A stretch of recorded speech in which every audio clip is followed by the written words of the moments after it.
I'm Julian Peñaranda, 19 years old, grade 12C Isaya from Benedictine Institute of Learning, and at the same time, working at a gasoline station as a service master. Julian, can you describe a typical day in your life? Simple lang. Maaga kasi akong gumigising. Siyempre, kailangan ko maglaan ng oras sa pag-aayos. Pagkabangon, mag-aayos ng kama at diretso na sa banyo. Maliligo, and then doon na ako magsisimula magayos sa sarili para ready na pumasok. Mag-aayos ng gamit ko sa eskwelahan tapos lalabas para dumiretso sa biyahe. So, what motivates you to keep going despite the challenge?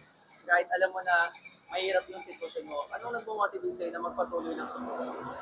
Siyempre, lahat tayo may pangarap. So, isa yun, bakit siya nagmo-motivate sa akin. Kasi gusto kong ma-achieve yung pangarap ko na magkaroon ng maginawang buhay.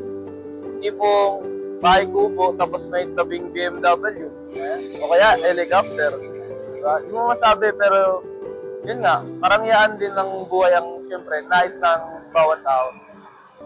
So, how does it feel to balance both school and work at such a young age? Siyempre, nakakapagod. Pero, ganun pa man, iniisip ko palagi yung goal ko sa buhay. Iniisip ko parati na dapat may natatapos ako araw-araw. Kaya, patuloy ako na nagpapatuloy kahit na pagod ako. Kahit yung nararamdaman ko, hindi na maganda, pahinga mo na lang. Julian, who has helped you the most on this journey? Di ba si Yeng, matalik kong kaibigan. Yung mama niya, same kami ng corpo, which is yung mama niya is sa office, then ako, other branch ng corpo, which is Petron. Then, nirefer niya lang ako, basically. Si Yeng naman, nakilala ko siya, grade 7 pa lang kami. Then, nakipag-close ako sa kanya dahil masipag siya mag-aral. Hanggang sa lumaon ng panahon, naging matalik kaming magkaibigan. Nasabi ko rin kay Yeng na kahit saan ako mapunta, hindi ko siya malilimutan dahil ganoon na siya ka-importante sa akin. Corny man pakinggan, pero pinagpapasalamat kong nakilala ko si Yeng dahil hindi lang sa trabaho, pero natulungan niya ako sa maraming bagay. So, what impact did their help have on your life?